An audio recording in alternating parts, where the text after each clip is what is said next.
Mais où est passé le plancton ? Charlotte le cachalot se promène près d'un récif de corail pour chercher du krill ou du plancton. Ça fait des heures que je nage et pas moyen de trouver à manger. Mais où est passé le plancton ? Elle remarque que les coraux sont en mauvais état et que beaucoup d'animaux nagent vers le nord. Au loin, elle aperçoit son ami Max, la baleine bleue. Hé Max, où est-ce que tout le monde va comme ça ? Nous migrons vers le nord. Pourquoi faire ? On n'est pas bien ici ? Les courants sont trop chauds par ici. Depuis quelques années, le corail meurt et le plancton s'enfuit vers le Grand Nord pour chercher des climats plus agréables. C'est pour ça qu'on n'a plus rien à manger ? Oui, notre seule solution est de suivre la migration de ce que l'on mange. C'est à cause du dérèglement climatique. Tout est chamboulé. Mais qu'est-ce qu'on peut faire ? Ne t'en fais pas, tu peux voyager à mes côtés si tu veux.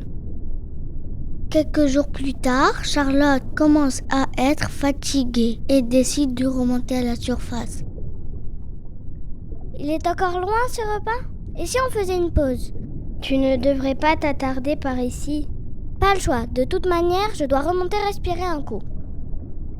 Non, attention ! Charlotte atteint la surface pour reprendre sa respiration, mais se retrouve en plein milieu d'une marée. Au secours, je ne peux plus bouger, je ne vois plus rien. À l'aide ! Tiens bon ! Charlotte est prise au piège.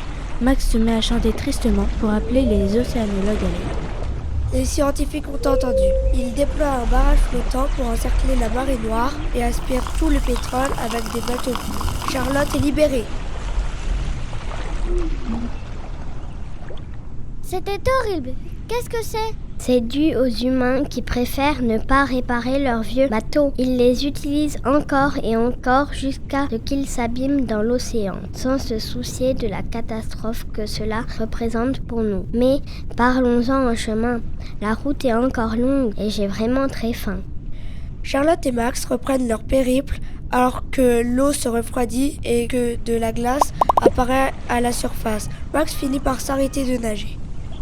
Nous ne pouvons pas aller plus loin, car nous ne sommes pas adaptés au plus grand nord.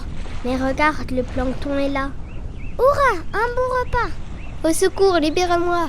Les deux amis remarquent qu'un narwal est pris dans un filet de pêche. Des pêcheurs ont laissé dériver ce filet et je me suis emmaillotée dedans.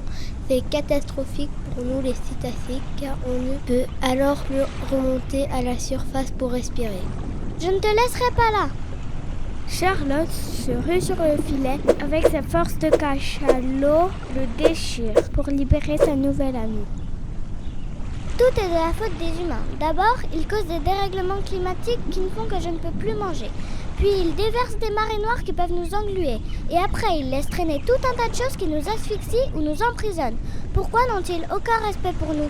Ne t'inquiète pas, Charlotte. Aujourd'hui, ils comprennent que leurs actes ont des conséquences et certains font des efforts pour réparer leurs erreurs. Allons manger un peu et s'amuser entre les icebergs. Avec un peu de temps, de bonnes habitudes et de sensibilisation, les choses s'arrangeront. Tous ensemble, poursuivons nos efforts pour préserver la planète et les océans.